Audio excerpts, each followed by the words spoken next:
Sejam muito bem-vindos ao Mundo Bike, o podcast que pedala sem freios por todos os assuntos do universo da bicicleta.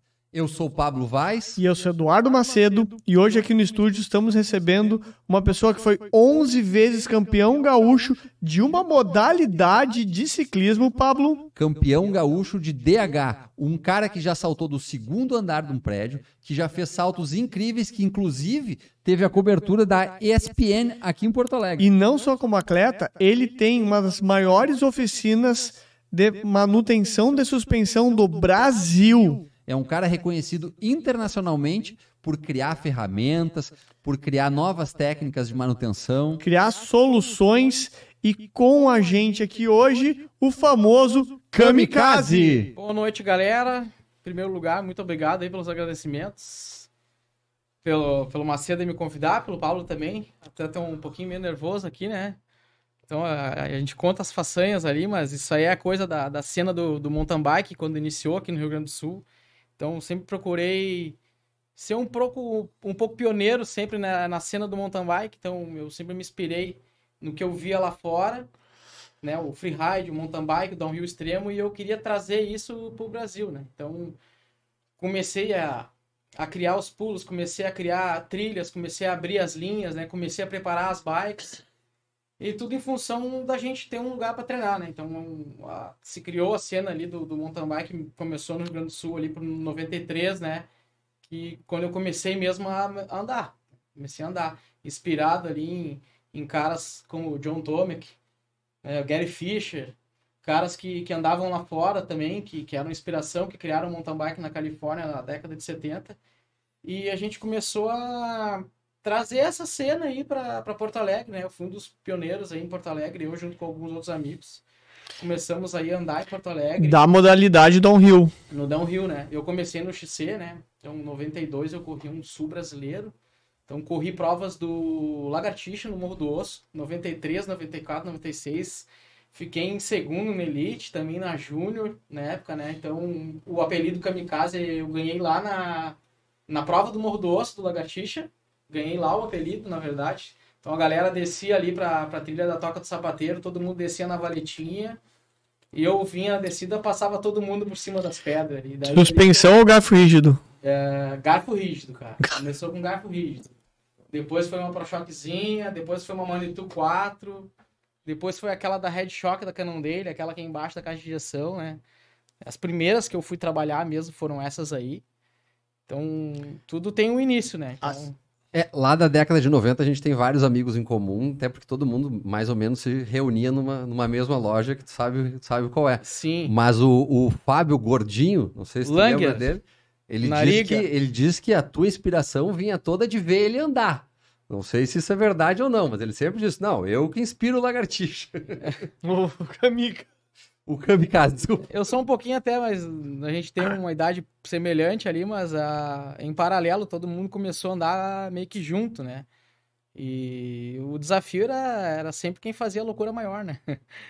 Eu era como é que a galera fala, o piloto de teste, né? A gente fazia uma rampa e o cara que testava era eu. Tá, e é verdade que tu começou a arrumar tuas próprias bicicletas porque tu levava tuas rodas pra você entrar num velhinho que tem uma rampa e ele te xingava sempre, tu falava assim, não aguento mais ser xingado. Então o que acontece, né? O pai do Macedo, né? Ele era um cara do speed e eu era um cara do mountain bike. Para ele, bike era speed, mountain bike era uma coisa estranha, né? Então a gente chegava lá com a roda virada num 8 e ele dizia pra comprar uma roda nova, né? Mas ele era bom na centragem. Sim, mas a partir de qual momento tu viu assim, ó, eu não consigo mais levar em ninguém, eu vou começar a fazer eu mesmo, porque... Quando tu não quer mais depender de ninguém, tu busca uma certa independência das coisas. E quando tu busca uma certa independência, tu precisa ter recursos, ferramenta, tempo, suporte. E aí eu, por necessidade da minha manutenção, né, que eu sou um cupim de bike, né, eu sou um quebrador de bike. Então é prejuízo, se eu estiver sempre na oficina, eu vou estar sempre pagando para alguém. Então, ou eu aprendo a fazer isso ou eu não vou andar, né? Inclusive para competição, né? Tu tem que estar sempre com o equipamento em dia. E aquilo ali me mostrou a necessidade que eu tinha em aprender e tem que desenvolver e resolver os meus problemas. Porque tinha problemas que estavam acontecendo no mountain bike, que ele estava iniciando naquela época, que ninguém nunca tinha visto aquele problema. porque ele estava iniciando, entendeu? O mountain bike ele estava iniciando, então tinha vários problemas que iam acontecendo, peças que não estavam aguentando, porque as bikes elas não eram desenvolvidas para aquele uso extremo. Então, tu pegava uma bike que era um pouco mais simples, colocava ela num uso extremo mesmo, e aí começava a quebrar quadro, quebrava suspensão, quebrava freio, quebrava pé de vela, eixo quadrado.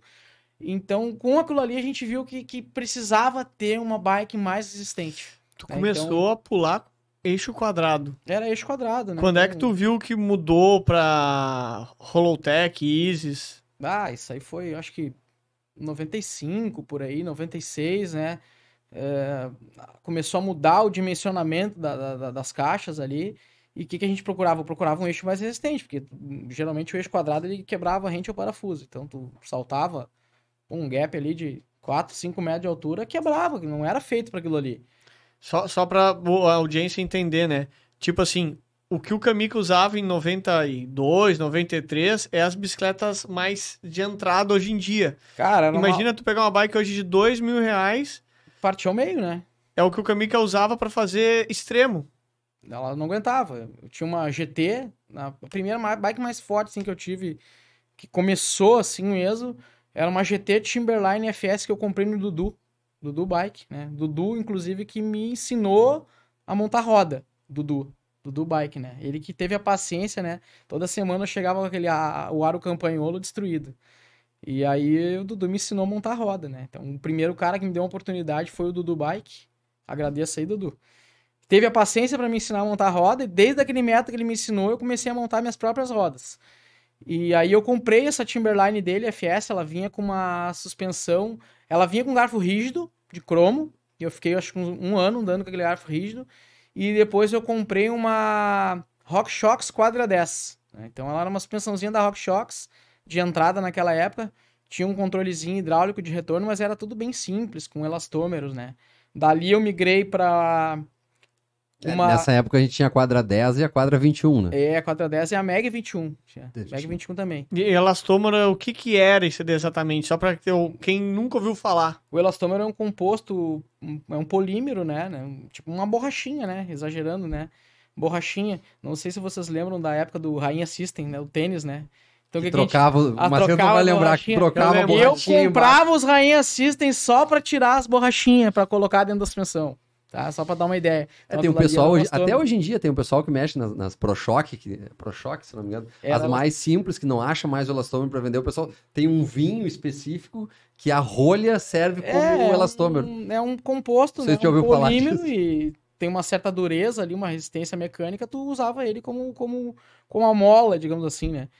Daí às vezes a mola que cabia, o que era a mola que cabia numa suspensão daquela época que o diâmetro era 28? Pô, uma mola de capô de Fuca, né? Tu ia lá no ferro velho, comprava uma mola de capô de Fuca, cortava ela, fazia os taquinhos no torno e botava pra dentro da suspensão.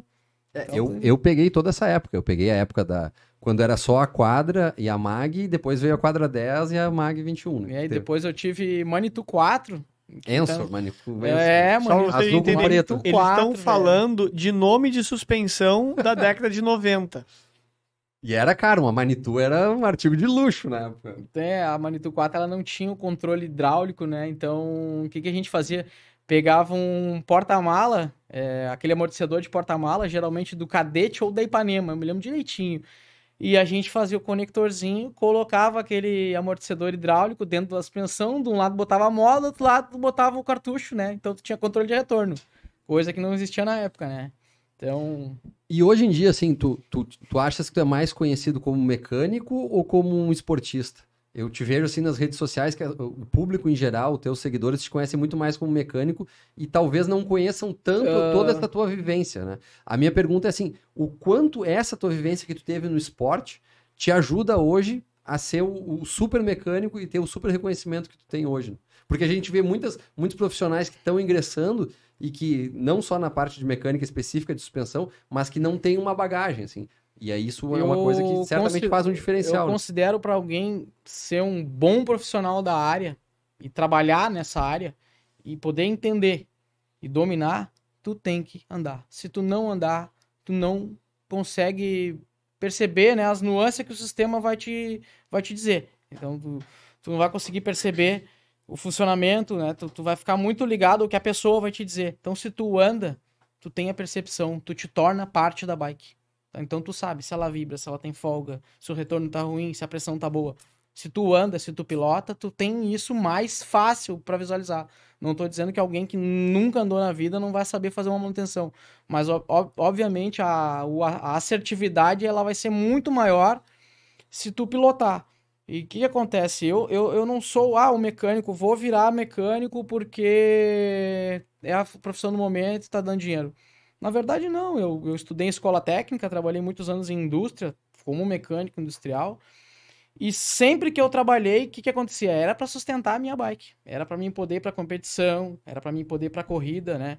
Como não existia uma rede social naquela época, as pessoas não viam que tu competia. Então isso não aparecia. Então a galera começou a me conhecer mesmo ali, agora com o Instagram, depois de 2016 mesmo, começou a bombar o Instagram.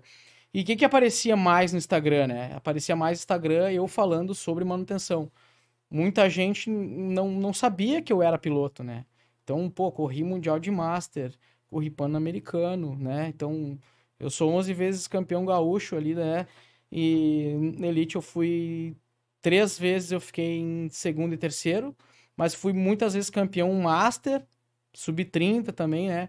Que pra te estar na Elite naquela época que não existia equipamento, né? Então, existia uma diferença muito grande de equipamentos, né? Então, tu ia pra uma corrida com uma bike feita em casa, então ela quebrava alguma coisa e estragava e era muito caro de manter e era difícil. Então tinha outros caras que tinham uma condição financeira melhor, né? Eles conseguiam ir em todas as corridas do ranking, as bikes eram melhores, estragavam menos, né? E o que aquilo ali me mostrou? Me mostrou que eu precisava melhorar o meu equipamento. E para mim melhorar meu equipamento, qual era a minha única alternativa? Eu trabalhar com bike. Então eu arrumava a minha bike, a bike de amigos, né? Aí que eu comecei a desenvolver amortecedores, comecei a desenvolver cartucho de suspensão, comecei a desenvolver peça, guia de corrente, coisas que não existia no início da década de 2000 ali, né? Não existia, né? Então, muitas peças que a gente criou ali no início, hoje tu chega na internet, tu vai ali, aperta um botão, tu compra. Então, naquele início não existia isso. Ou tu fazia ou tu não andava. Nesse período a gente tinha até a categoria rígida, né? Rígida, né? No downhill, porque tinha categoria rígida. Não era todo mundo que tinha acesso à bicicleta com amortecedor, né? Não tinha full. Então, nem no cross-country, na verdade, assim, a parte de suspensão mesmo começou a entrar forte no cross-country depois de 2010 ali. Mas todo o embasamento de suspensão que eu tive, ele sempre veio do downhill, porque o downhill era onde tu via bike com suspensão, bike com mais curso, bike com 150, 200 milímetros de curso.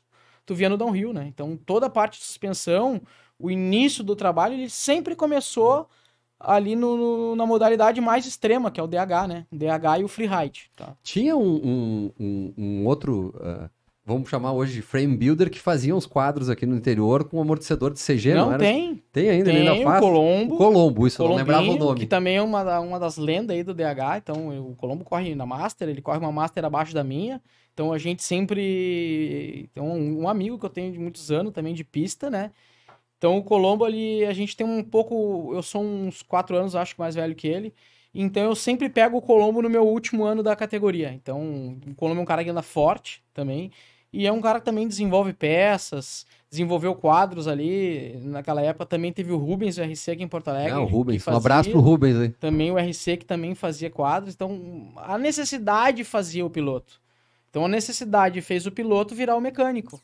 Então, isso virou o negócio depois de muitos anos. O Rubens fazia uma adaptação dos quadros da Caloi, né? Isso. Eu lembro disso. O FSK. Isso mesmo.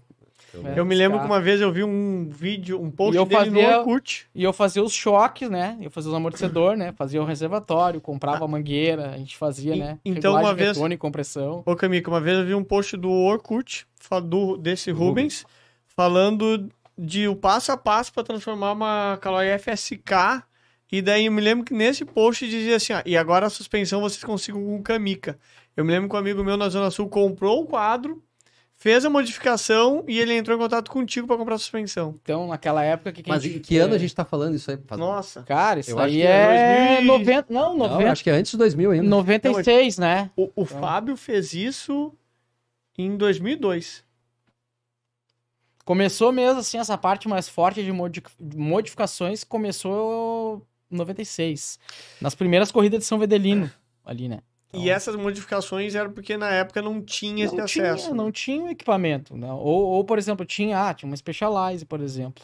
a FSR, que entrava na época, o Américo foi o cara que eu vi as primeiras bike top, o Felipe Spader foi o cara que eu vi as primeiras bike top da Serra, o Frederico, o Billy aqui de Porto Alegre, né, com as Scott. Então, pra mim aquilo ali era um sonho distante na época. Então, o cara tá na mesma categoria que os caras tinham um equipamento top e eu tinha uma bike feita em casa e ainda consegui performar nas provas, era um... o Billy ainda corre até hoje, né? Esses tempos ele tava correndo fora, inclusive. O Billy corre na mesma categoria que eu, tá? Eu e o Billy corremos na Master B2, que é acima de 45 anos, né? Então, agora na última etapa que teve, inclusive quem ganhou fui eu, Sapiranga, última etapa de Sapiranga, primeira etapa do Campeonato Gaúcho eu ganhei, e o Billy tá em quarto ou quinto no pódio, se eu não me engano. Cara, eu corri com o Billy na primeira prova. É toda uma geração de galera que corre, né? Desde 1994, eu corri com o Billy a gente vem correndo em várias categorias, né? Eu corri com o Billy Elite, a primeira... Sub-30, Sub-23, Master, A2, 3... Só pra te ter ideia, eu corri com o Billy a primeira prova que teve no Parque Saint-Hilaire. Acho que a gente... O Billy e o Felipe, o Cat, não sei se tu lembra. A gente tinha 13 para 14 anos, cara. Faz tempo, eu tô com 45, vamos botar aí 32 anos quase. Cara, dá pra se dizer que a gente somos precursores aí da modalidade dentro da cidade e dentro do estado, né? Então, não existia pistas para treinar, não existia obstáculos, né? A gente começou a criar ali, acho que em 94 eu comecei a criar um lugar que se chamava o Parque do Tupi, que era na Assunção, né? Então, o que a gente começou a fazer ali, né? As primeiras rampas, que eram os gap, né? Então, os moradores, inclusive, chamavam aquilo de trapiche, né? Os caras fizeram um trapiche para saltar os barrancos aqui. Então, a gente pegava o pallet no supermercado nacional. Naquela época não tinha nem carteira de motorista, mas a gente andava de carro por tudo, né? Então pegava o Fuga, botava 5, 6 pallets em cima e ia fazer rampa de bike nas pracinhas, né? Até o pessoal dos moradores chamar Ismã. Porque a gente cortava alguma árvore. Agora, a loucura como isso daí se disseminava, né? Eu me lembro de uma vez, assim, chegar num amigo meu e falou, tem um parque agora que o Kamika tá fazendo, que é o Tupi, vamos lá ver. E eu tinha uma Caloi Aspen Way que eu cortei e rebaixei e fiz pra fazer um quadro. Botei uma suspensão, aumentei o tamanho do curso da suspensão com as molas e fui lá saltar. Daí esse meu amigo passou no lugar que tu falou, né, no trapiche, e eu fui, quando vi que era o trapiche, eu deixei sua bike. Inclusive ele tem ali no YouTube. Tá, mas só um pouquinho, o que aconteceu depois? Não, a bike se quebrou toda e eu me atirei pro lado, não tive coragem. Não, sério. Tem que contar a história inteira, né?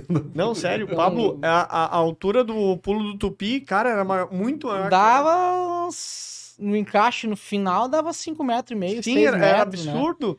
Né? Pra época era bem... Meu amigo ele conseguiu fazer, falei, cara, nem sei como é que eu pulei. Eu não digo nem só pra época, eu digo se tu pegar um pulo hoje que nem que tinha no Tupi naquela época, né? Que ele era um pulo encaixado, né? Então tu saltava do topo do barranco lá e encaixava na descida. Então a medida da velocidade ela ia sendo maior, mais distante tu caía da rampa, mais longe tu varava, né?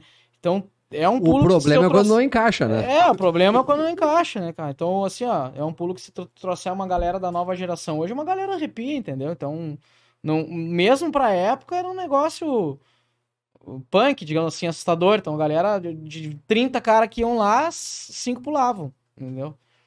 E eu pulava aquilo todo dia, cara. E agora vamos passar por uma dúvida que é bem... acho que é de boa parte da audiência, até porque disseminam, na minha opinião, uma informação que é um pouco errada, tá? Amortecedor com trava.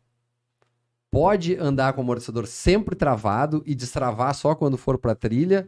Ou isso dá problema? Não, vamos começar no sentido de para que é feita uma suspensão?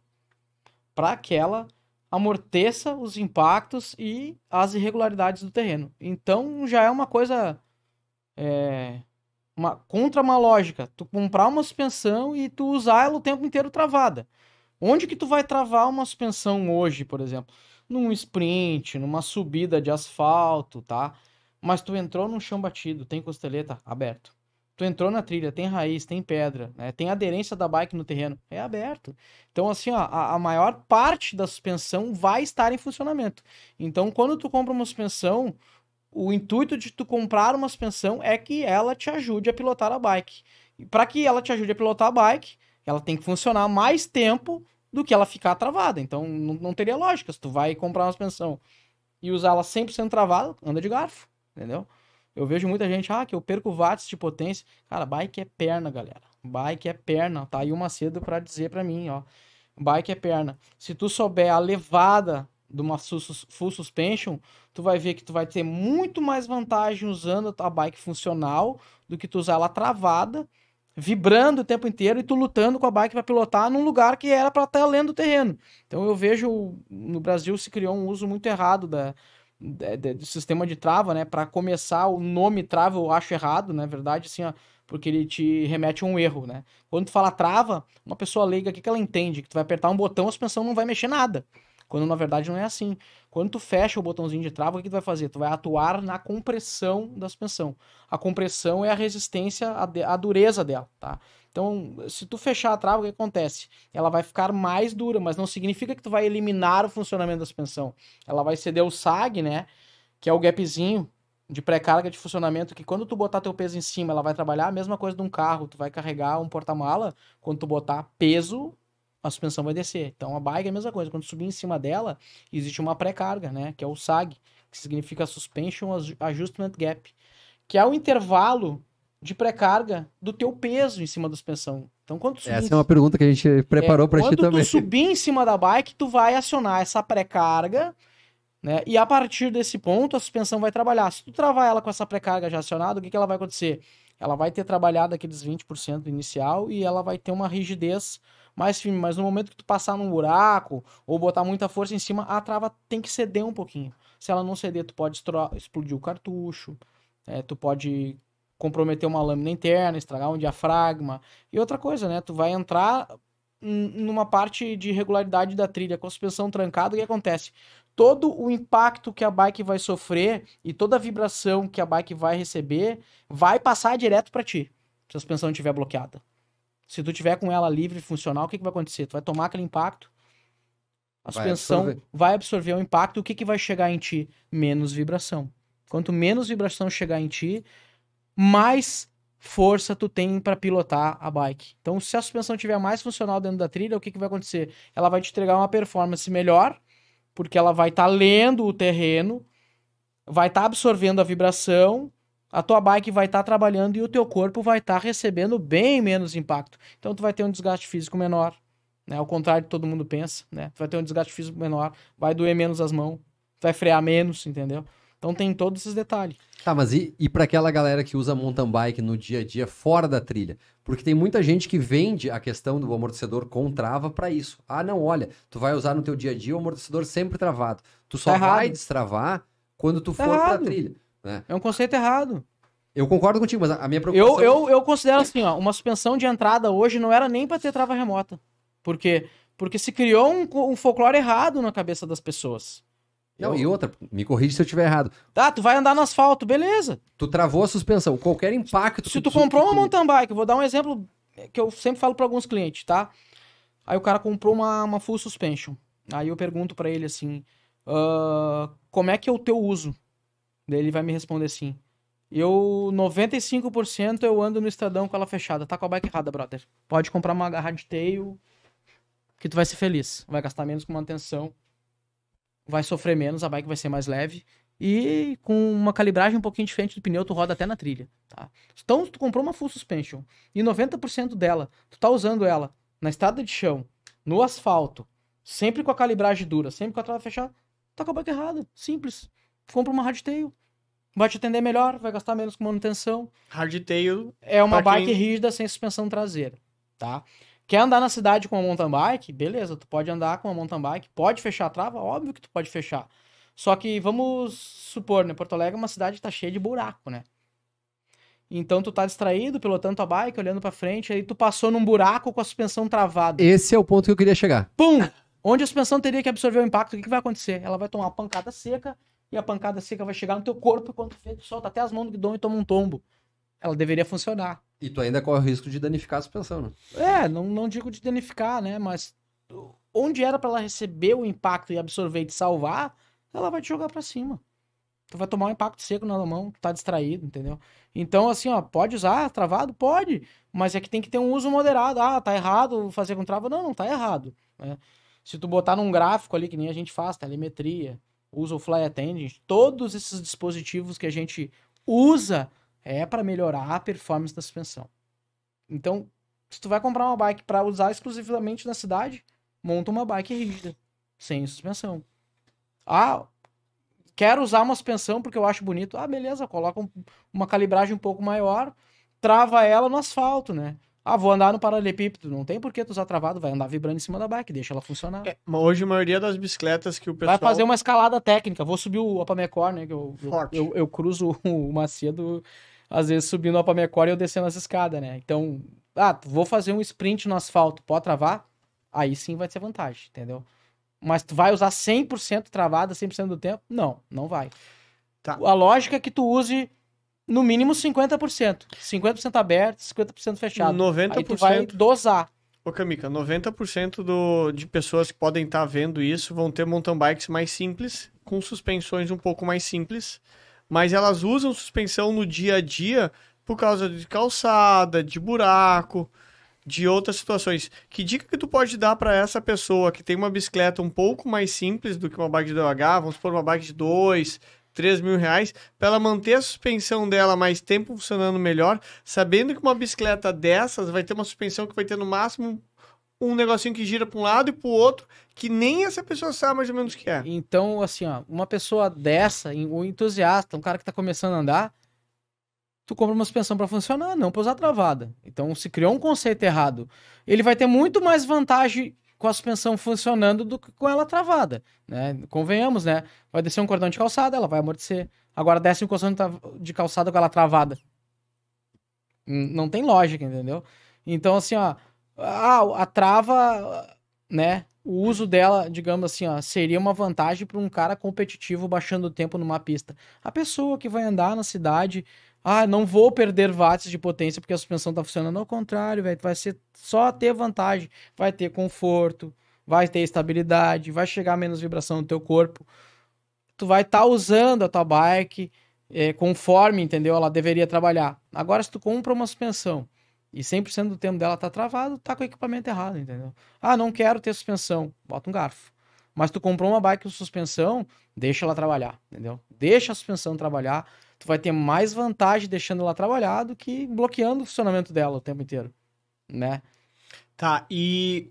conceito. E uma pessoa que tem usa a bicicleta diariamente, vai ter uma bicicleta mais simples, o que tu recomenda e dá de dica para essa pessoa do que ela tem que fazer de manutenção dessa suspensão, que muitas das vezes não tem óleo, e as que tem óleo, o que tu pode dizer para elas do tempo de manutenção? Porque eu conheço gente, Camica, que comprou uma bike que tem RockShox, de óleo, ar, e anda há 4 anos sem nunca ter feito manutenção. A pergunta é o seguinte, quando tu tem um carro, tu anda com ele até fundir o motor? Ou tu troca o óleo e os filtros? Por que a bike vai ser diferente disso? Então existe uma periodicidade. O óleo é uma coisa que ele é perecível, então ele tem um tempo de vida útil. Então, claro que uma pessoa que anda na cidade, esse tempo vai se alongar. Se tu conseguir rodar com a tua bike 2 anos, um cara que só anda na cidade, pode fazer uma manutenção a cada 2 anos. Tu vai abrir o cartucho hidráulico, vai trocar o óleo, vai trocar vedações, vai trocar retentores, né? Então, são manutenções que tu tem que fazer porque elas gastam, são componentes de borracha. Então vai chegar um momento que a suspensão é pneumática, por exemplo, né? Ela tem O-rings lá dentro. Então, no momento que esse O-ring ele tá trabalhando lá dentro, ele vai gerando um atrito dentro do tubo e com o tempo ele vai gastando. Vai chegar um momento que a suspensão vai arriar, vai perder o ar e simplesmente tu vai ser obrigado a fazer uma manutenção. Porque o O-ring já se gastou, não segura mais a pressão na câmara pneumática, o retentor já não segura mais o óleo dentro da lower leg ali, que é a parte de baixo, começa a vazar o óleo. Aí tu tem um equipamento que é bom, mas que tá mal cuidado, que era para te entregar uma performance e tá te entregando uma incomodação. Porque tu não cuidou, entendeu? Fora o desgaste que tu vai ter, das peças, né? Então... E o gasto que tu vai ter se não fizer essa manutenção periódica. Falando em um uso de cidade, beleza, galera, vocês podem rodar aí, a galera que só anda na cidade, tá? O cliente, às vezes, ele mente o que ele faz, né? Se eu te perguntar se tu rodou quanto tempo, o cara tem a bike há 7 anos, ele vai rodar, vai dizer pra ti que rodou 7 meses. Mas a peça não mente pra mim. Quando eu olho pra peça, eu sei que essa peça rodou tantas horas. Eu tenho um orímetro na minha cabeça que eu olho e eu já sei, entendeu? Então, a gente tem que ter essa noção, né? Então, assim, ó, quer te programar para fazer uma manutenção, faz uma manutenção pelo menos anual, tá? Tu tem uma suspensão como uma Manitou, uma Marvel, que tem bastante nas OG, né? Que é uma suspensão... É uma bikezinha que roda bastante, aquela Sense também. A Sense, as bikes mais de entrada, todas elas trabalham com Manitou, RockShox, XC32, a Recon, que é os modelos mais de entrada, que são com sistema hidráulico para controle e sistema pneumático, tá? Então essas suspensões aí tem que fazer uma manutenção, pelo menos uma manutenção anual, né? Existe uma manutenção que contempla, por exemplo, só a parte de baixo, que é a lower leg, né? Que a gente chama de... que é as canelas da suspensão. Então ali tem o retentor, essa esponjinha. Então aquilo ali tem que ter uma lubrificação, porque toda a poeira que tu roda na cidade, ela vai grudar no telescópio e vai entrando para dentro do retentor. Vai entrando para dentro do retentor. Então essa poeira ela funciona como uma lixa. Se tu não abrir essa parte para limpar, no mínimo uma vez por ano, o que acontece? Essa sujeira vai começar a desgastar a camada ali de anodização da suspensão e tu vai ver que vai ter um desgaste, vai criar folga, embucha, vai vazar retentor. Então, usou durante um ano, pegou muita chuva, pegou muita poeira, abre o lower leg e faz uma manutenção básica, tá? Uma primeira manutenção seria isso. É muito conhecimento, é muito conteúdo nesse podcast. Mas tá na hora, Macedo, da gente fazer o quê? De ver o que o Kamica vai dar pra nossa audiência, Pablo. Não só o Kamica, hoje vai ser um mix, né? Vai ser uma premiação dada pelo Kamica e mais pela Absolute. Absolute, tá dando esse super óculos aqui, ó. E tu sabe como é que tu pode participar? Faz assim, ó. Segue o nosso canal, se inscreve lá, ativa o sininho da notificação e deixa um comentário. Os 50 primeiros comentários vão participar de um sorteio e vão ganhar esse óculos Absolute e Kamikaze. Uma camiseta exclusiva da minha oficina. Bem legal. E às vezes entrega só para quem faz um serviço full. Um super prêmio, então. Já segue o canal, deixa seu comentário. Assim que esse vídeo atingir 50 comentários, a gente faz o sorteio e envia a premiação. Eu não tenho uma camiseta dessa, vou ter que levar o serviço lá para ganhar. Eu também não tenho. Tô devendo para vocês.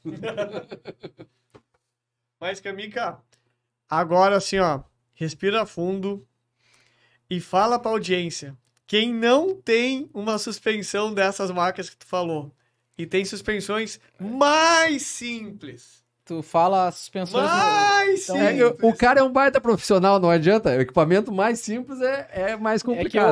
É que eu tenho um... Qual dica tu dá pra pessoa que tem equipamento mais simples? Aquele amortecedor super simples de mola ali. O que eu considero de suspensão. Vale passar uma graxinha ali na bengala? Tem gente que coloca a graxa ali.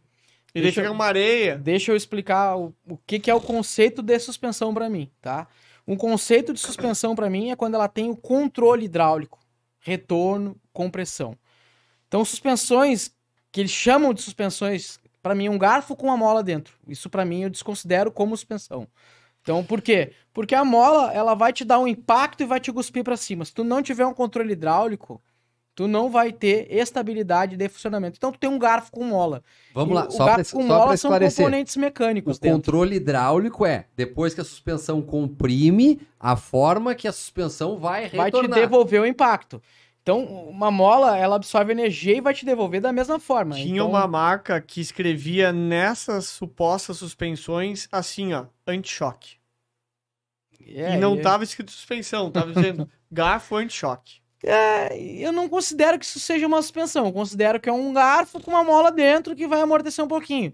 Só que tu não pode considerar isso para fazer um uso de trilha, um uso mais forte ou iniciar numa competição. Isso não dá para considerar que é uma suspensão. Isso é um garfo com mola, com componentes mecânicos, né, que geralmente é uma mola de aço helicoidal, tá? Então, a qualidade do equipamento que chega hoje no Brasil, desses que vem com mola, né? Eu considero que não deveriam nem ser vendidos, deveria ter um controle de qualidade mínimo para entregar um equipamento. Pô, eu vejo bike vendida no supermercado aí com suspensão. Cara, aquilo ali não é uma suspensão, galera. Não se iludam. Não se iludam, isso não é uma suspensão. Isso é um garfo com a mola dentro. No máximo, o que tu vai fazer? Vai abrir, vai engraxar as molas, vai passar uma graxinha no retentor, não na parte externa, mas sim na parte interna, né? Nas buchas do mancal de deslizamento, para ela trabalhar um pouco melhor, e é isso.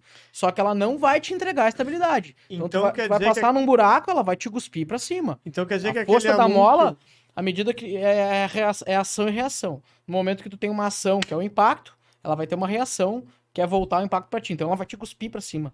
Por quê? Porque não tem um controle hidráulico para estabilizar o funcionamento dela. Então quer dizer que aquele anúncio que tem na internet dizendo de R$2.000 por 899, duas suspensão ou suspensão...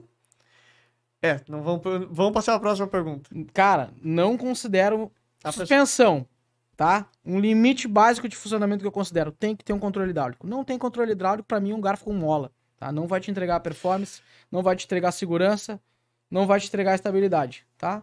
Vai te dar mais incomodação, porque faz barulho, faz rangido, tem folga. E, Camica, na tua opinião, qual marca de amortecedor disponível dentro do mercado nacional tem o melhor custo-benefício para quem tá olhando a bicicleta já estando triste, pensando, o que eu vou comprar? Vamos começar pelo básico, por exemplo, assim, qual é o meu uso, tá? O meu uso, tu vai lá definir qual é o teu tipo de uso. O teu uso é só urbano, beleza, não precisa de uma suspensão. Uma boa calibragem de pneu. Tá. E perna vai te entregar uma performance melhor do que tu botar um garfo com mola. Em 2025 tá muito difícil da gente conseguir garfos rígidos de 29. Tem uma empresa que faz garfo rígido, Peak Cycles, um amigo meu de Santa Maria, está produzindo garfos de cromo. Pra galera que não gosta de suspensão, gosta do queixo duro, né? Pra trabalhar técnica, trabalha com uma calibragemzinha de pneu melhor, usa um garfo rígido. Tá, mas daí aquela pessoa que sonhou em ter uma mountain bike não quer botar um garfo rígido. Qual a marca de amortecedor disponível do mercado nacional que tem o melhor custo-benefício para ela adquirir? ProShock, marca nacional, fabricada em São José dos Campos, tecnologia aeroespacial. Eu conheço o pessoal da ProShock, converso há muitos anos com eles. Então, manter uma empresa que fabrica suspensões de qualidade no Brasil com o custo de tributações, impostos e dificuldades técnicas é uma luta diária. Eu tiro o chapéu pro pessoal da ProShock que consegue produzir uma suspensão hoje no Brasil. Então, assim, tu quer entrar no mundo do mountain bike, né? Começa com uma ProShock. A ProShock tem opção pneumática, tem opção com controle hidráulico. Inclusive, eles têm uma suspensão que se chama Viber, que é semelhante ao sistema Brem, que a Specialized já usa. Então, assim, é uma suspensão nacional, fabricada em solo nacional. É uma empresa que está há bastante tempo no mercado. Está há muitos anos no mercado. Eu tive ProShock, eu tive duas. Eu tive uma HR60, depois eu tive a HR90, HR120. Né? Então, eles começaram com isso aí. A 120 já era com a canela dupla, né? Então, tem muita gente que às vezes... Uma mesa dupla, né? Mesa dupla, né? Double crown, que a gente chama, são duas mesas, né? A suspensão simples, ela é single crown, ela tem apenas um garfo, né?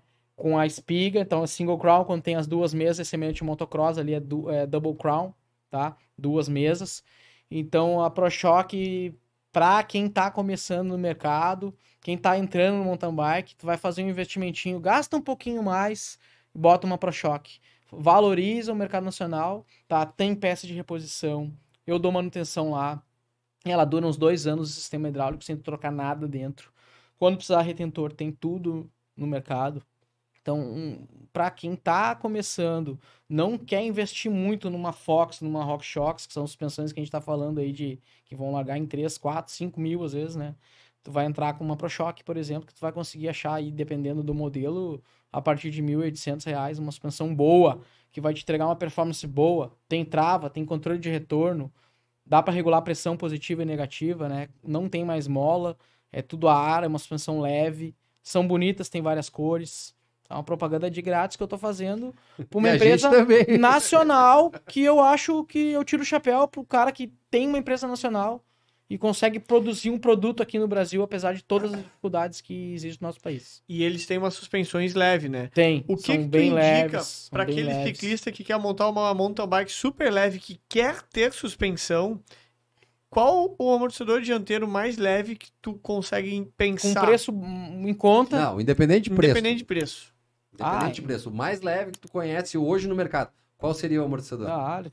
As Fox, né? As Fox dos novos modelos aí, 2025, estão com peso, a de 32mm, com peso abaixo de 1,4 kg. A Seed da RockShox com cartucho Race Day também, são todas as suspensões que eu tô falando de 7 mil pra cima, né? Sim. Então, aí quanto mais leve, né, e mais performance o componente te entrega, mais caro ele é. Tá. E dá pra dizer também, isso é um conceito... Tem as Manitou R7 também, estão bem leves. Isso é um conceito que eu vejo em vários componentes de bicicleta nos últimos anos. Quanto mais leve, menos durável ou tu acha que isso não se aplica tanto em amortecedores e suspensões? Se aplica. Porque quando tu diminui material para ganhar leveza, automaticamente tu ganha uma performance, mas não existe performance com durabilidade. Muita durabilidade e performance não caminham juntas. Então, assim, ó, se tu quer um item de alta performance, tu tem que estar ciente que esse item ele demanda mais manutenção e um mais custo para manter. Por quê? Porque os componentes já são aliviados. Vou dar um exemplo de retentor, tá? Que é uma coisa tão banal e simples que às vezes as pessoas não entendem. Uma suspensão de alta performance, ela utiliza uns retentores que têm baixa fricção. Quando eu digo baixa fricção, é que eu quero dizer que eles têm menos atrito de vedação. Eles trabalham mais soltos. Então, quando ele trabalha mais solto, a suspensão também trabalha mais livre. Obviamente, esse retentor que é mais solto, ele vai durar menos. Então, tu tem que trocar ele mais vezes. Porque a gente não está visando durabilidade a longo prazo. A gente está visando performance numa competição.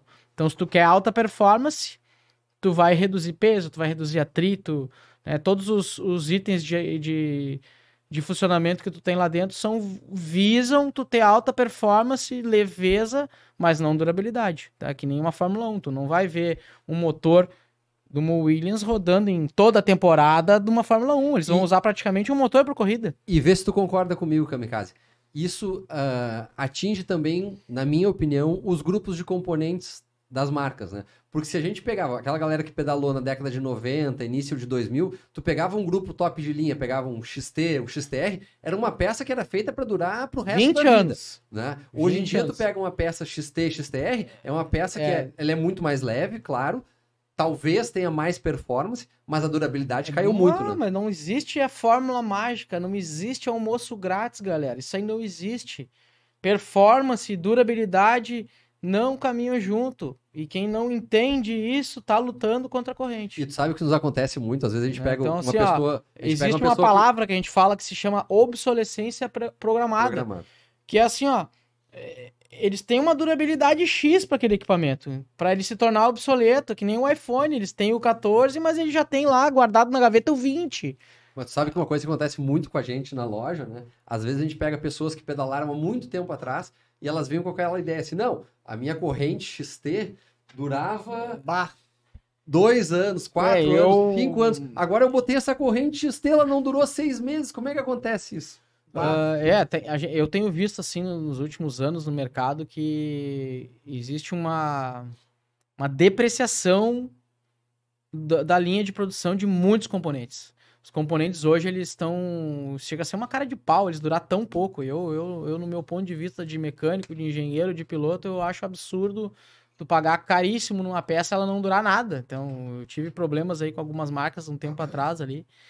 Que, pô, não são peças baratas, né? Então, pô, tu já tá pagando caro numa peça, tu espera um mínimo de durabilidade, mas elas não estão atendendo nem o mínimo da durabilidade.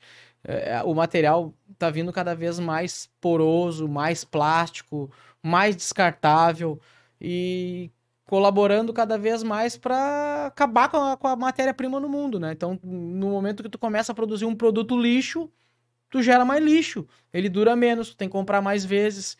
E tem itens que tu consegue reciclar, tem outros itens que não.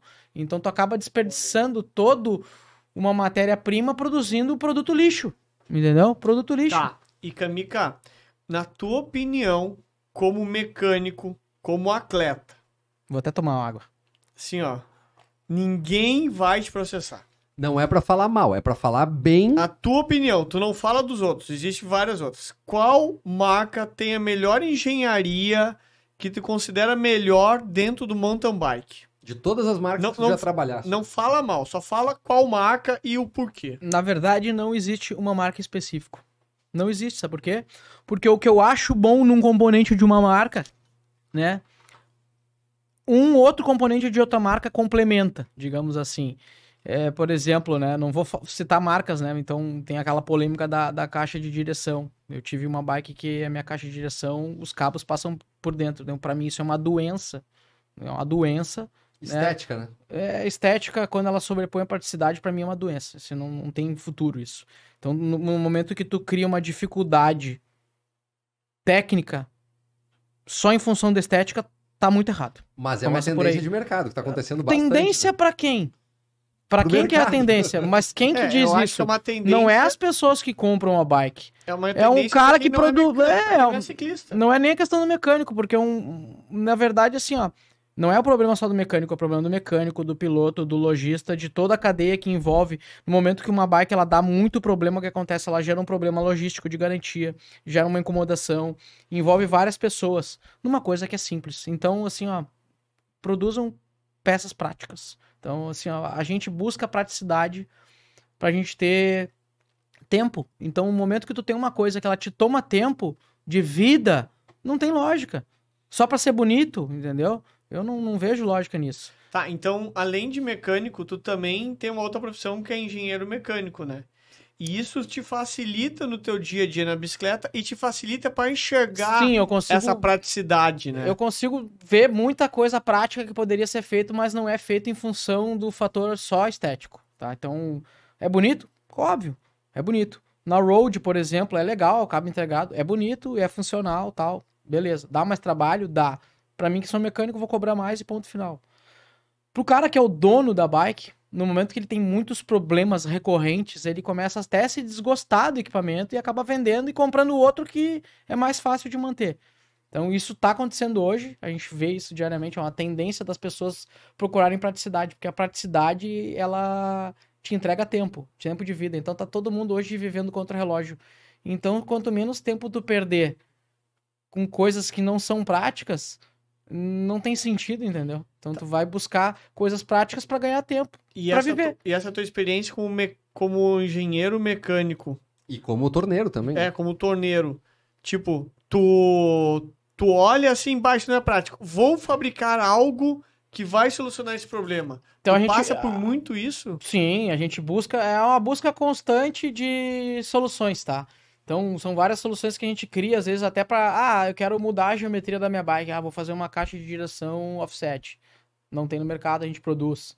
Eu quero jogar o ângulo de direção da minha bike, quero aumentar o ângulo. Tu vai lá e faz uma caixa angle set. Até em questão de ferramental também, tu faz produção, né? Então, quando eu comecei, não existia ferramenta.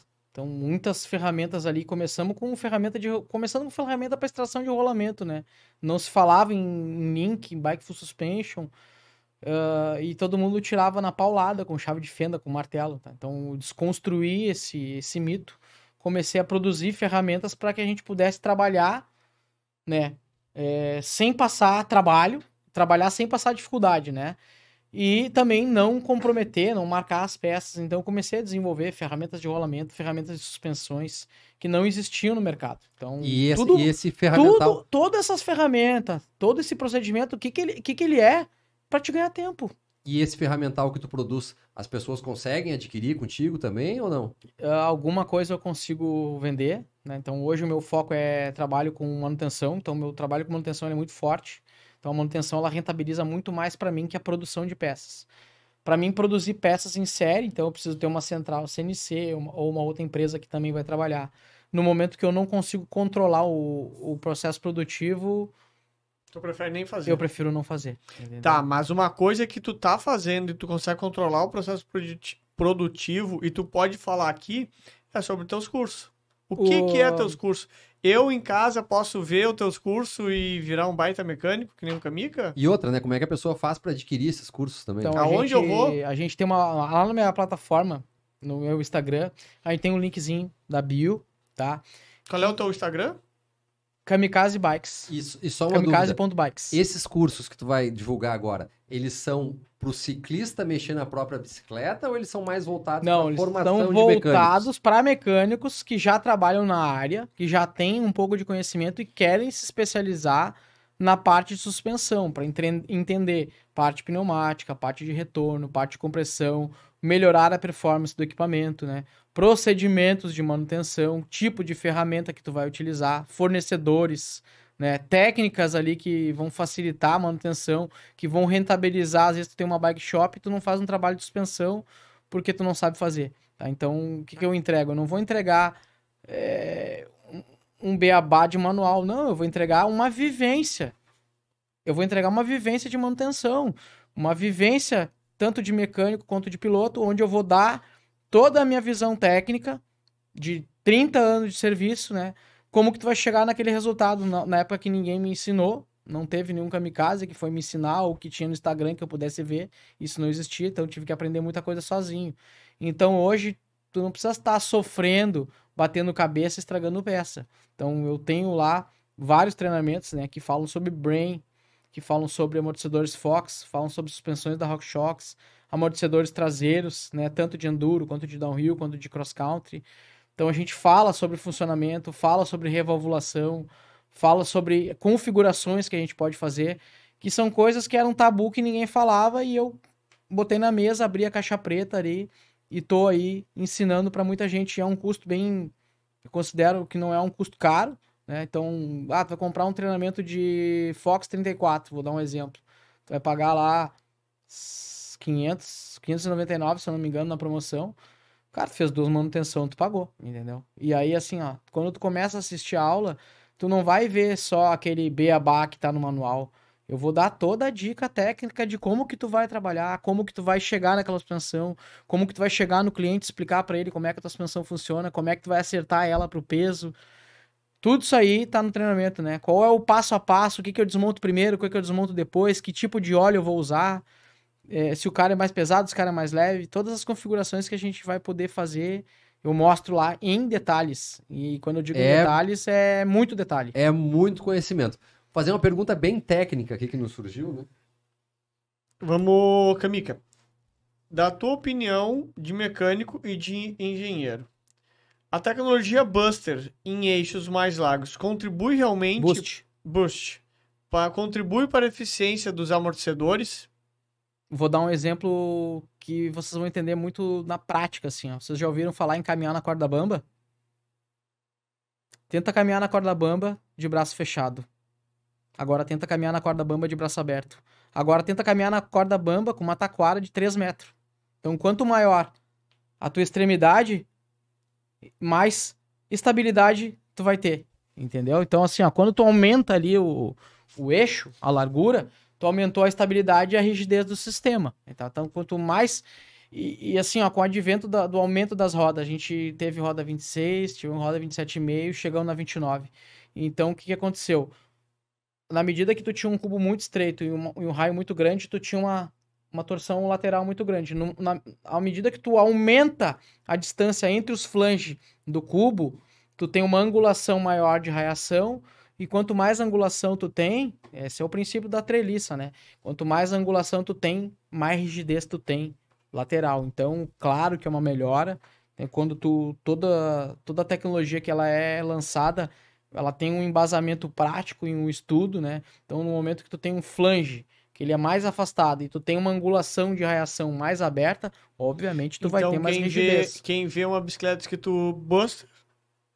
Boost, no caso, seria, no caso, a suspensão... eu tô pegando um negócio melhor, tô pegando uma bicicleta com uma qualidade maior. Obviamente, então, a gente fala, o Boost 142, por exemplo, antigamente era 135 milímetros, então tu tinha uma largura, né, da balança traseira mais estreitinha, então ela era mais arisca. No momento que tu alarga ela, tu tem mais estabilidade, né, e mais rigidez no sistema. Também inventou os eixos de 12 milímetros. Antigamente a gente tinha eixo de 9 com blocagem, né? Então tu imagina 2 pontinhas prendendo o eixo. Então tu entrava num momento de vala, numa trilha, numa torção, podia até abrir uma blocagem. Agora um eixo passante de 12 num quadro com 142 milímetros vai te entregar uma rigidez muito maior e uma segurança de pilotagem muito maior, né, cara? É muito conteúdo, é muito conhecimento. E na suspensão dianteira ali, né, elas eram 9 milímetros. Teve muita suspensão de 9 milímetros também com eixo de blocagem. Aí veio o 100 milímetros para XC e agora tá XC e Endura praticamente tudo 110 milímetros. O downhill sempre foi 110. As bikes de downhill sempre foram 110. Então essa medida saiu do downhill 110, foi pro cross country, foi pro enduro, aumentando a rigidez da bike. E para as speeds também, né? Tem muito. Então, as gravel é tudo eixo 110, tudo eixo 15 por 110. Então tu aumentou o diâmetro, tem um eixo passante, aumentou a largura, melhorou a estabilidade. Que nem discos de freio, tá? A gente tá falando também assim, ó, tivemos um aumento de roda, tá? Aí por que as rodas aumentaram e o disco não vai aumentar? No momento que tu teve uma roda maior, também no caso do downhill, né, começou agora a voltar, né, o pessoal usar disco de 220mm. Eu já estou usando o disco de 220 na dianteira faz bastante tempo. Na bike de enduro elétrica que eu tenho também uso disco de 220. Então, à medida que a roda aumentou, houve a necessidade também de um disco maior para comportar esse aumento de diâmetro da roda também, que aumentou o poder de frenagem e diminuiu a força de frenagem. Então, até as bikes de XC, antigamente o pessoal rodava com disco 140, agora tu vê pessoal no XC usando 180 na dianteira e 160 na traseira, né? Não sei se tu já viu galera de XC também, não vê uma galera usando disco 140. Então, à medida que as rodas aumentam, outros componentes também vão aumentando junto, ou em largura ou em diâmetro, para comportar, né, o conjunto em geral. Não adianta tu mexer numa parte e não mexer na outra, né? Então, tudo é um complemento. É muita dica, é muito conhecimento no Pod Bike. E você, já está seguindo o nosso canal? Já deixou lá o seu comentário para concorrer ao óculos da Absolute e a camisa do Kamikaze? Vai lá, não perde tempo. Vamos aproveitar para agradecer os nossos apoiadores. TSW Bikes, Absolute, absolutamente tudo para quem pedala e mais Bike Store. E gostaria de dizer que eu fiquei muito legal, pessoal. Eu tô me vendo agora na TV e olha só. E ó, botar até guardado no boné aqui, ó, vou levar para casa e pedalar amanhã de manhã. Não, esse aí é para nossa audiência. Passa sabão no bigode? Eu passo graxa azul. Graxa, velho. Graxa aqui, ó. O cara tá com a mão no bolso. Olha, milagre, eu não tô com o paninho. Não, mentira minha. Deixa eu ver. Tô com o paninho no bolso. Kamika, diz pra gente assim, ó, pra gente ir finalizando. Daria pra gente fazer uns 3 podcasts tranquilo, ainda ia faltar tempo pra tanto conhecimento e tanta informação que tu passa pra gente e pra nossa audiência. Na verdade, eu acho que o conhecimento é uma coisa interminável. No momento que eu disser pra mim, eu sei tudo. Isso aí não existe, que alguém que sabe Com tudo. certeza. Diz pra gente, então, eu tô sempre aprendendo. O que tu vê pro futuro e pro momento atual de novidades, de mais avançado que tá circulando relacionados ao assunto amortecedor, suspensão? O que vem de novidade por aí? Como eu tô muito ligado com essa parte de competição, né? Eu sempre fui muito ligado ali com competição, com pista, com alta performance. Então, assim, em outubro agora de 2024. Ah, tô perdido no tempo já. 2024, tá? Então eu fui para Colorado, eu fui na sede da SRAM, lá nos Estados Unidos, né? Passei uns 20 dias lá, justamente para aprender sobre um sistema eletrônico de suspensão que ele se chama Fly Attendant, né? Que no caso seria a tradução básica é comissário de bordo, tá? O que esse sistema ele faz? Ele é uma inteligência artificial ligada na suspensão dianteira, ligada num medidor de potência que fica lá no movimento central e também ligado a um câmbio eletrônico. Eles passam dados de potência da suspensão, então a suspensão sabe quando tu imprime potência, quando tu tá descendo, quando tem inclinação, quando tá subindo, e ela faz esse movimento de abrir e fechar travas e compressão automático. Então isso aí é uma evolução que tá entrando, assim, não é só para tu andar na rua. Isso é um sistema que eu considero voltado muito pra competição nível UCI, nível Campeonato Brasileiro, né? Não é uma tecnologia tão acessível ainda, talvez ela vai se tornar um pouco mais acessível em poucos anos, mas no momento ela não é uma tecnologia cara, mas ela vai entregar uma performance bem interessante. Eu pude acompanhar aí eu fui acompanhar uma etapa da Copa do Mundo. Isso já está sendo utilizado ou ainda está em estudo? Não, está sendo utilizado, né? Então, vou citar o Nino Schutter aí, que é um dos grandes nomes do cross country mundial. Então, eu vi, né, pessoalmente ali em Mariporã, aqui na Copa do Mundo, numa etapa, né, da Copa do Mundo aqui no Brasil, que teve em Mariporã. Fiquei trabalhando ali com o pessoal da SRAM junto, fiquei acompanhando ali, e casualmente eu vi o Yannick, que é o mecânico do Nino Schutter, levando lá a suspensão dele para fazer um ajuste ali no dispositivo do Fly Attendant que não estava fazendo uma leitura 100%. Eles foram lá, mexeram no dispositivo e resolveram para ele. Então, o que eu tô falando? Que para alta performance isso tá em evidência e tá numa evidência gigantesca. Então, várias marcas estão indo atrás dessas tecnologias. A Fox tá entrando aí com Live Valve. Tá? A RockShox já entrou aí forte com o Fly Attendant. Então, para pistas e para alta performance, isso já é uma realidade, já tá acontecendo, né? E eu, como um pioneiro na manutenção, eu fui atrás desse conhecimento para poder, né, à medida que vai chegando os primeiros dispositivos aí no Brasil, os primeiros clientes que estão comprando, os primeiros pilotos que vão correr Brasil Ride, que vão correr Cape Epic, que estão aí no Brasil, já estão trazendo esses equipamentos para mim. Então, é sempre importante tu estar à frente dessa tecnologia. Então, quando o mercado ele diz que vai lançar alguma coisa no ano que vem, tá? E eu já estou procurando o dispositivo, a ferramenta, o procedimento, eu já estou procurando um ano antes, para quando elas chegarem na minha oficina, eu já tá com o conhecimento, com a ferramenta, com o dispositivo. Tá, e tu tá sempre procurando conhecimento, tá sempre procurando isso, e eu não conheço ninguém no Brasil que fala de telemetria. E tu tá fazendo isso. Então, o que é isso? É um sensor cardíaco da bicicleta? Vou explicar tá? Basicamente assim, então, eu falei do Fly Attendant, que é um controle eletrônico da suspensão, que ela lê teus dados. Tá? Que vem equipado uma suspensão da RockShox, por exemplo. É um sistema que está integrado à suspensão.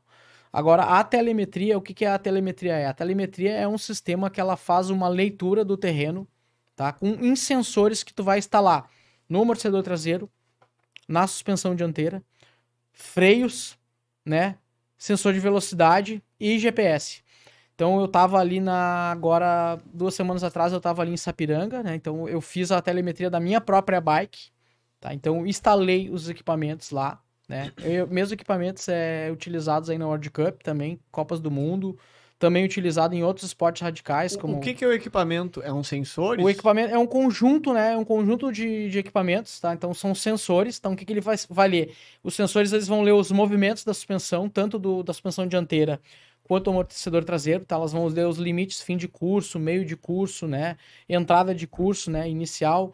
Ele vai ler a vibração que chega no guidão para mim, vai ler a quantidade de vezes que eu vou frear a bike. Então, ela faz todo um... É como se tu pegasse o teu Strava lá e mostrasse a pista, né? A gente tem isso dentro da telemetria, e dentro da telemetria você tem vários gráficos. Vai ter o gráfico de funcionamento da suspensão, o gráfico de funcionamento do amortecedor, o gráfico de velocidade e o gráfico de frenagem. Todos esses dados tu vai usar, né, para chegar num acerto, de um equilíbrio ideal da suspensão dianteira e traseira. Então, em cada pista que tu vai andar, cada piloto que vai andar, ele vai ter um ajuste específico, diferente para aquela pista. Então, às vezes, tu tá numa competição que os 5 primeiros atletas ali da elite estão brigando ali por 2 décimos de segundo, tá? Ou 1 segundo, 2 segundos, né? Então, se tu conseguir fazer um ajuste para uma bike de um atleta que ele consiga ganhar 3 segundos numa pista, 4 segundos, 5 segundos, tu já vai colocar um campeão lá na frente, tá? Então, o que tu vai pegar? Tu vai pegar a tecnologia, vai utilizar ela, vai aliar essa tecnologia ao esporte. Então assim, a gente vai gerar gráficos, não é mais... eu acho que a regulagem tá boa, quando na verdade tu tá lutando com a tua bike, né? Lutando com uma regulagem errada.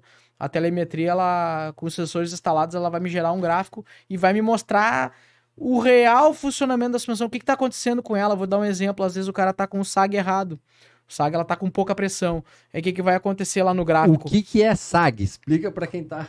Vamos lá, vamos fazer um parênteses.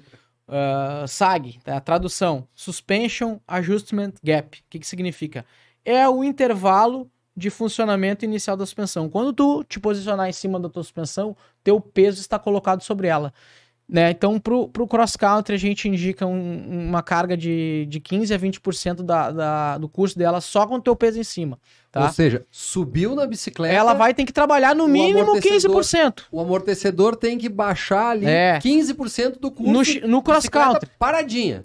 Tá. Só com o teu peso em cima. E toda essa coisa que tu falou, telemetria, coisa... É verdade, uma história que uma vez um cara foi campeão brasileiro só ligando pra ti falando assim, ó, eu desci uma pista e fez isso, isso, isso, o que tu acha que eu posso fazer? E tu falou assim, ó, faz isso e isso na bike. O cara foi lá e ganhou.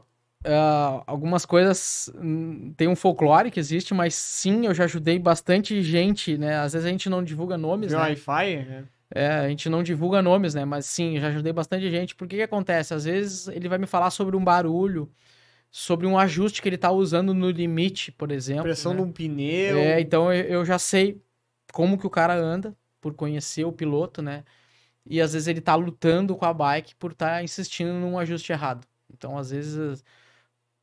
2, 3 cliques no retorno, um redutor de volume na câmara de pneumática, né? Um ajuste de compressão vai mudar a pilotagem do cara, entendeu?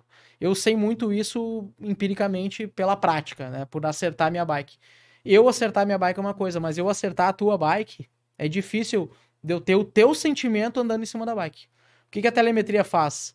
Ela não vai me dar o sentimento da teta, ela vai me dar os dados reais de como aquilo tá funcionando. Então, por exemplo, aquele cara, ele tá andando numa pista, né? Vou dar um exemplo. E a pista é mais inclinada e ele tá usando pouca pressão na suspensão dianteira. O que vai acontecer no gráfico? O gráfico vai me mostrar que ele tá com pouca pressão, porque o ângulo que a bike dele tá trabalhando, ele tá virando muito para frente. Às vezes o choque, a suspensão tá trabalhando 50%, enquanto o choque tá trabalhando 25%. Então tu tem uma defasagem de equilíbrio. Essa defasagem de equilíbrio, o que vai acontecer? O cara vai sair de dianteira numa curva, ele vai bater fim de curso muitas vezes na pista, ele vai bater pedal no chão. Então, muitas vezes, o que tá acontecendo com o cara... eu tô batendo pedal no chão. Aí tu vai lá olhar o sag do amortecedor dele, tá com 50%, tá com pouca pressão. Coloca mais 20 libras, coloca mais 30 libras. E a gente vai fazendo esse setup da suspensão à medida que o cara vai andando, né? Então, ele vai acertando a bike, vai baixando o tempo e vai melhorando a performance dele numa pista, tá? A partir das regulagens que a gente vai indicando para ele. Então, cada vez os downhill, os campeonatos vão ficar mais tecnológicos e mais acirrados. Quem tiver mais tecnologia... É a Fórmula 1, né? Então, como eu lido muito com a parte de competição, então eu sempre comparo, sim, com a Fórmula 1, né? Com grandes pilotos. Então, o Ayrton Senna era um grande acertador de carro, entendeu? Então, o que ele passava de impressão dele sobre o carro por engenheiro era uma informação muito importante. Tá? O carro está saindo de dianteira, né? O carro está vibrando. Então, o técnico que ia mexer no carro, ele tinha aquele feedback da informação. Tá? Então, hoje, o sentimento é uma coisa, mas os dados em números são outra coisa. Então, os dados em números, eles não mentem. No momento que eu instalar um instrumento numa bike, tanto se ela seja de enduro, de downhill, de cross-country, e ela me passar informações, tá? O que eu vou usar com essas informações? Todas as informações que eu vou receber do equipamento, o atleta ele não precisa me dizer nada. Ele não vai me dizer nada. Eu vou ler os dados ali e vou entender. E aí eu vou perguntar para ele, tu tá saindo de dianteira naquela curva, né? Tá com muita pressão na suspensão dianteira. Teu corpo tá posicionado muito para trás, ele tá saindo de dianteira. Então, a posição do corpo, né? O tempo de frenagem é muito... É muito fino esse ajuste. Então, por exemplo, às vezes tu vai ganhar muitos segundos a menos numa pista, né? No caso do downhill, trabalhando muito no ajuste de suspensão.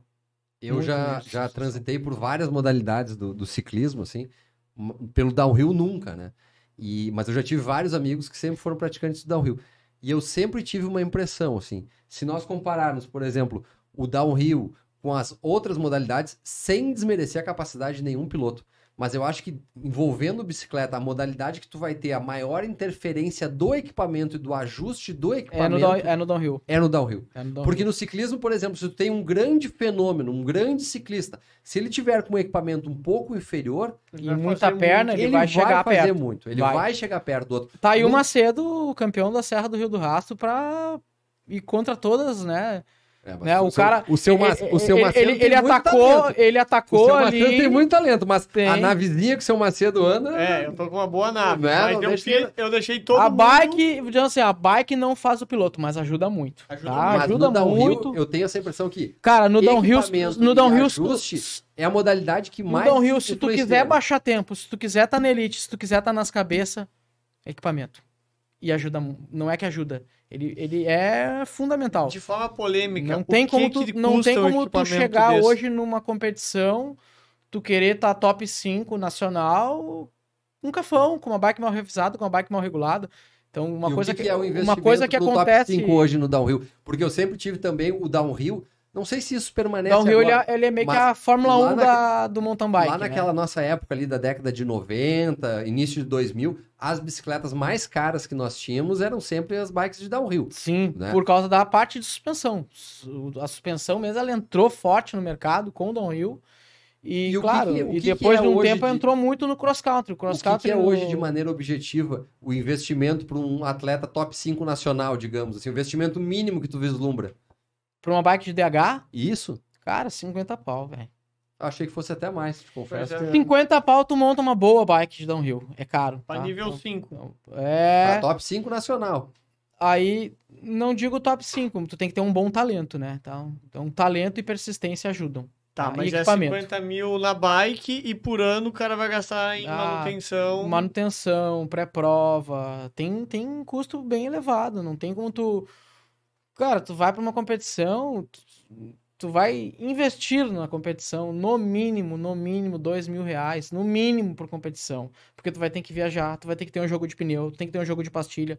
Não adianta tu chegar numa competição, que eu vejo muito isso acontecendo, a galera paga inscrição, treina, chega lá, bike estraga, tá? Então, assim, tu investiu no teu treinamento, tu pagou a inscrição, mas não cuidou da tua bike. Então, isso não conversa. Pra te chegar numa competição, tu tem que chegar com a bike tudo regulada. Pastilha nova, freio em dia, suspensão em dia. Como é que tu vai buscar performance no equipamento? Tá vazando óleo numa pastilha que tá no ferro. Isso aí não existe, né? Não só no downhill, mas em nenhuma modalidade. Então, tu vai lá... Por que tu vai lá e investe numa academia, investe no teu treinamento físico, mas não investe na tua bike? Então, isso não funciona. Não é só a bike... o cara que é bom olhando qual é a bike. Discordo, tá? A bike ajuda, tá? A bike ajuda. É muito cara, mesmo, né? Tá nas cabeças. Tu quer tá nas cabeças, tem que investir. Ô, Pablo, é legal que ele começa a falar, ele se motiva e ele fica brabo e ele fica olhando. Ele não para. E ele foi um que chegou aqui e disse assim, eu tô um pouco nervoso, não sei. Imagina se ele não tivesse nervoso, quanto a mais conhecimento dele. A galera, tirou de letra a participação aqui no Podbike. A galera cria uma expectativa sobre mim diferente, né? Então a galera me chama de grosseiro, de turrão. Galera, eu não sou grosseiro e turrão. Quem me conhece sabe que quem é do Sul tem um jeito mais rude de ser. A minha criação é assim. Não podemos negar. Não chegue na oficina do Kamikaze sem marcar a hora. Então, assim, não existe...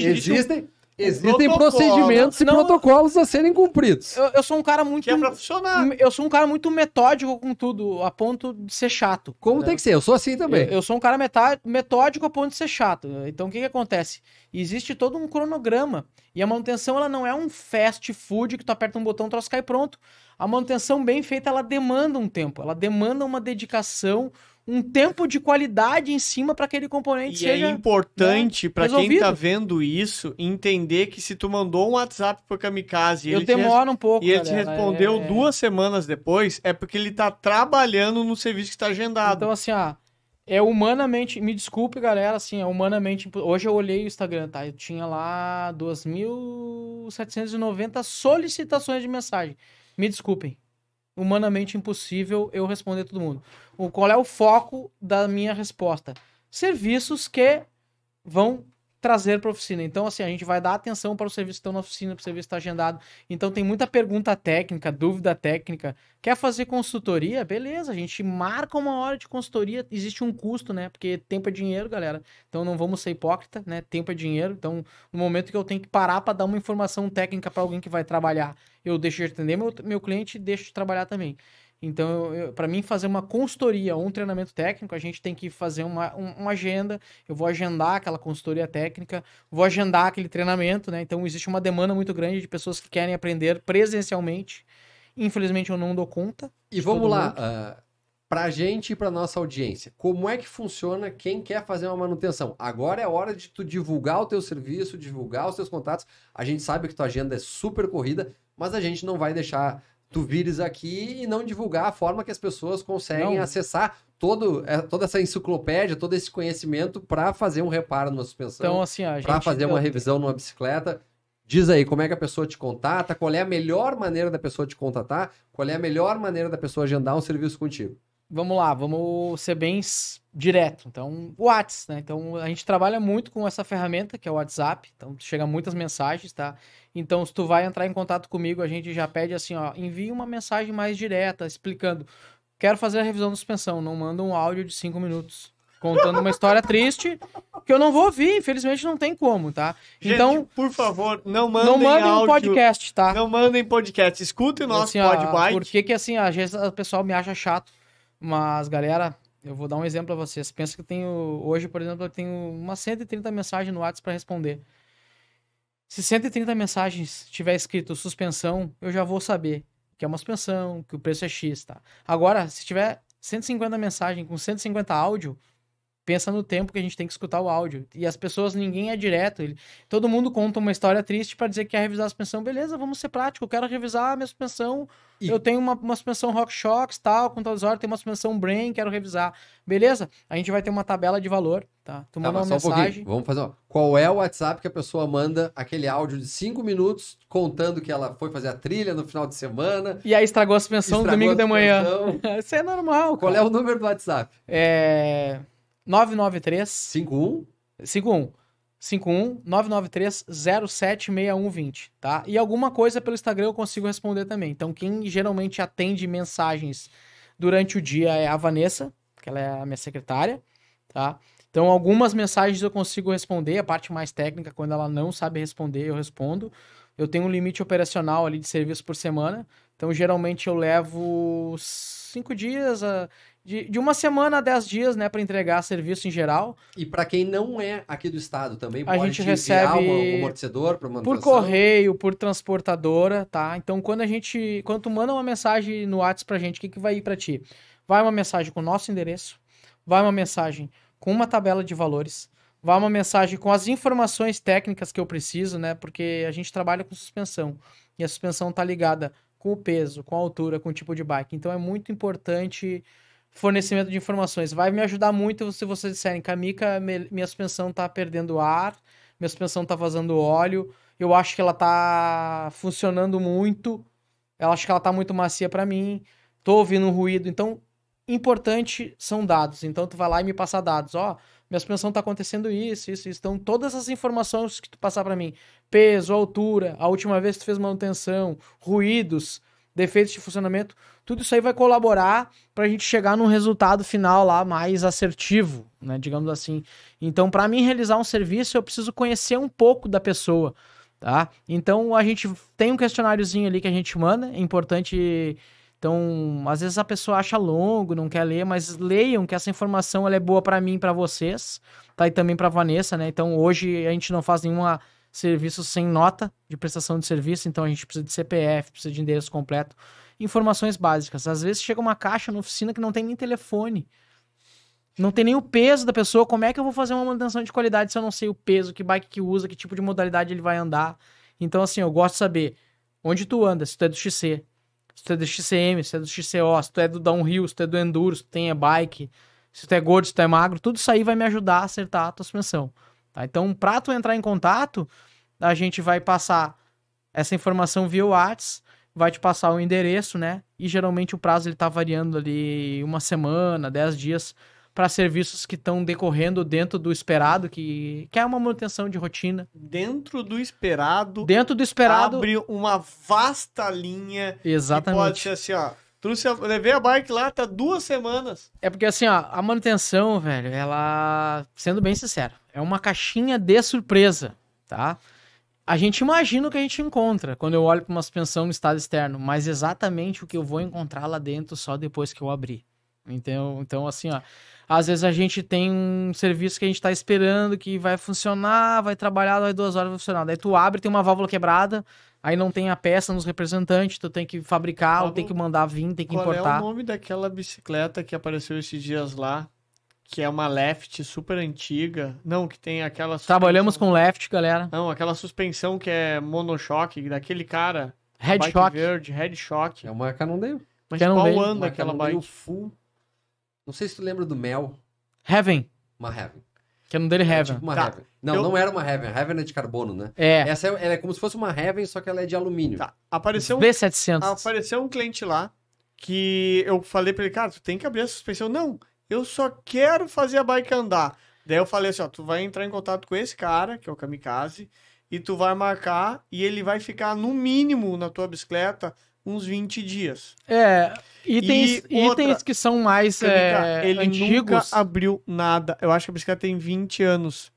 Eu acho que 20 dias é pouco, né?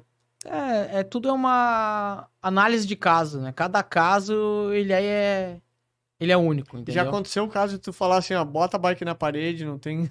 Às vezes a gente tem que ser sincero, né? Mas tem que ter um pouco de tato com as palavras. Antigamente eu não tinha muito tato, hoje eu tô tentando melhorar, me desculpa aí. Pô, levei a bike lá, o cara só me xingou. Não é que a gente xinga, na verdade eu paguei 300 pila de suspensão, ele me cobrou 250 pra arrumar. Olha a cara dele. Amiga, faz parte. Faz parte, cara, manutenção. Você tem que escutar, às vezes é verdade. Assim, se tu negligenciou uma manutenção e ela parou de funcionar porque tu não fez a manutenção e tu tá fazendo o TP dela, simplesmente parou de funcionar, aí já passou da hora, galera. No momento que o equipamento ele parou de funcionar, é que nem teu carro, ele parou na rua, tu vai ter que chamar o guincho. Vai ser muito mais caro, entendeu? Então, se tu usar o equipamento, né, e fizer uma manutenção preventiva ou periódica, tudo vai funcionar 100% e tu não vai ter surpresa. Agora, no momento que tu usar o equipamento e tu só levar para uma manutenção, seja comigo ou seja com qualquer outro profissional, quando ela estragou e parou de funcionar, obviamente tu tem que estar preparado para um custo maior. E não é que a gente vai xingar, a gente vai dizer, pô, cara, tu deixou estragar, entendeu? Tu deixou gastar. Eu não sou um cara hipócrita. Eu sou muito direto, e às vezes as pessoas não estão acostumadas com o cara ser direto, né? Não, as pessoas têm que entender que existe uma realidade. Palavras bonitas não vão arrumar nada. Não. E que nem vou dizer agora, Camica, a gente tá finalizando a live. Tá muito triste ter que dizer isso, Pablo. Que horas são? Muito triste. Porque vai ser quase 10 da noite. Acho que a gente tá indo pra 1h30 de podcast. E a gente gostaria que tu desse uma breve fala sobre... A gente primeiro gostaria de imensamente agradecer a tua presença. Obrigado, Isso aqui são os mimos lá do pessoal da Absolute. Depois tu... Valeu, galera. Muito obrigado. Carinho. Esse podcast ele é apoiado pela Absolute, pela TSW, pela Mais Bike Store e, obviamente, a gente não tem palavras para agradecer a tua presença. Eu vim de bike, tá aqui o camelback. Porque, tipo assim, ó, conseguir um tempo de ficar com o Kamikaze durante 2 horas não é qualquer um. Muita gente gostaria de ter essa conversa despojada, assim, com ele, porque o cara tá... Além dele ser um pai de família hoje, ou ele tá trabalhando, ou ele tá correndo... Ou tô com meu filho. Tá com o filho dele. Então, a gente, ao longo da vida e dos anos que vão passando, a gente começa a ver as prioridades, né? Então, tem gente que fica bravo comigo porque tem alguns serviços que a gente tem que negar, infelizmente, né? Então, os serviços que eu sei que eles vão me dar uma dor de cabeça, vão me dar uma incomodação, e eu sei que não vai ficar 100%, eu tenho que ser sincero com a pessoa e ter que dizer assim pra ele, amigo, olha só, o teu equipamento ele chegou num nível que o custo de manutenção dele é muito caro e a probabilidade dele voltar a dar problema é muito grande, então eu não vou fazer. E às vezes essa pessoa ela fica brava, o cara não quis mexer comigo, ele tá marrento, ele tá escolhendo serviço. Não é bem isso, entendeu? Às vezes eu quero ser legal com vocês justamente para tu não gastar um dinheiro num negócio que vai estragar de novo, entendeu? Então às vezes a gente tem que ser sincero e dizer assim, ó, esse teu equipamento aqui, ó, a vida útil dele acabou. Sugiro que tu, né, deixe ele de recordação em algum lugar e invista num equipamento que custa X, né, um pouquinho melhor. Às vezes não é nem eu que vou vender, vou indicar algum outro vendedor, vou indicar uma Macedo, vou indicar uma outra loja. Mas às vezes eu tenho que ser sincero com a pessoa e dizer assim, olha, chegou num nível do teu equipamento que não vale mais a pena a gente resolver. Porque ele vai dar muito tempo pra mim, muita dor de cabeça, muito tempo, muita acumulação. E não vai ter como dar garantia. E eu não vou ter como dar uma garantia porque ele vai voltar a dar problema. Então a gente às vezes tem que ser sincero. E essa sinceridade, às vezes, ela... Sei lá, às vezes ela ataca algumas pessoas, que as pessoas no mundo de hoje, que a gente tem que aprender a dizer não. Então, dizer não, às vezes, é sabedoria. Gente, né? o que São muitos anos que a gente aprende a aceitar tudo. O que a gente pode dar de garantia... Mas demora pra te aprender a dizer não. O que a gente pode dar de garantia é que foi um baita podcast. O cara na minha opinião, é um dos melhores mecânicos que a gente tem. E ele vai dar até logo, dizer um pouquinho dele. E a gente tem que estar indo, porque, Camica, quase 2 horas de live. Cara, o que eu vou dizer? Que eu sou eu sou quem eu sou, galera. Então, assim, às vezes eu posso parecer marrento, posso parecer grosseiro, mas não é o meu jeito mesmo. Porque eu prefiro ser um cara sincero e dizer a verdade do que eu enganar alguém e tomar dinheiro de alguma pessoa, né? Eu prefiro ser sincero e dizer, né, as palavras que precisam ser ditas do que eu pegar um trabalho, um serviço e iludir uma pessoa. Então, às vezes acontecem algumas coisas assim. Alguma pessoa não consegue falar comigo. Infelizmente, eu não consigo atender todo mundo. Eu sou um ser humano, sou um pai, eu tenho tempo para treinar, eu tenho meu filho, eu quero andar também. Então, a gente tenta otimizar o tempo o máximo que der. Então, o que acontece? A gente acaba filtrando alguns tipos de trabalho. Infelizmente, a gente não consegue atender uma demanda toda. Então, a gente filtra. Principalmente, eu trabalho muito com a parte de suspensão, mas a gente também faz a revisão geral. Eu tenho o Luiz Felipe, que é o Ogro, que vocês devem conhecer. Ele organiza também o Salve Corre. Ele me ajuda bastante lá na parte da tarde, então o Ogro também é um cara que me ajuda na oficina. Então a gente faz vários serviços na oficina e para que tu tenha um atendimento legal com a gente, não adianta tu chegar numa sexta-feira e querer trocar um rolamento, não adianta chegar na sexta-feira e querer resolver tua suspensão. Agenda com a gente pelo menos uns 10 dias. Então quem disser para vocês que eu não faço manutenção é mentira, galera. Eu faço manutenção geral, a gente faz manutenção de suspensão, de amortecedor, de freio, de link, a gente faz tudo. Só que assim, ó, para a coisa funcionar, a manutenção bem feita, ela demanda um tempo. Então, para mim poder te entregar um trabalho de qualidade, eu preciso de tempo. E aí a gente precisa agendar esse tempo, né, para a coisa funcionar. Então, não adianta tu chegar na oficina, né, agora e querer fazer uma manutenção para amanhã. Isso não funciona assim, né? Então, para ter um atendimento legal, um agendamento, né, me fala ali com 10 diazinho antes, daqui a 10 dias a gente vai mandar a suspensão. E aí tudo funciona, tá? Tudo vai funcionar. Porque uma coisa bem feita, ela demanda tempo, né? E tempo hoje quase ninguém tem, né? Então, quase ninguém quer, né? Ninguém quer ter tempo, né? Então, Kamikaze, muito obrigado. Muito legal o nosso bate-papo. Agradecer a nossa audiência, pedir aquela moral, se inscrevam no canal. Já segue lá o Kamika no Instagram. Segue o Kamika no Instagram. A gente vai botar dicas diárias lá que a gente passa. Vai botar a hashtag do Kamika embaixo. Vivência de oficina todo dia. Para quem não pegou. E para nossa audiência, a gente pede aquela moral. Siga o canal, ative o sininho de notificações e se você quiser concorrer a um super óculos da Absolute e mais uma camiseta do Kamikaze, deixa aquele comentário, os 50 primeiros comentários concorrem ao sorteio e muito obrigado pela audiência. Uma boa noite a todos e... É triângulo, Kamika. Aí, pau, pega aí também, ó.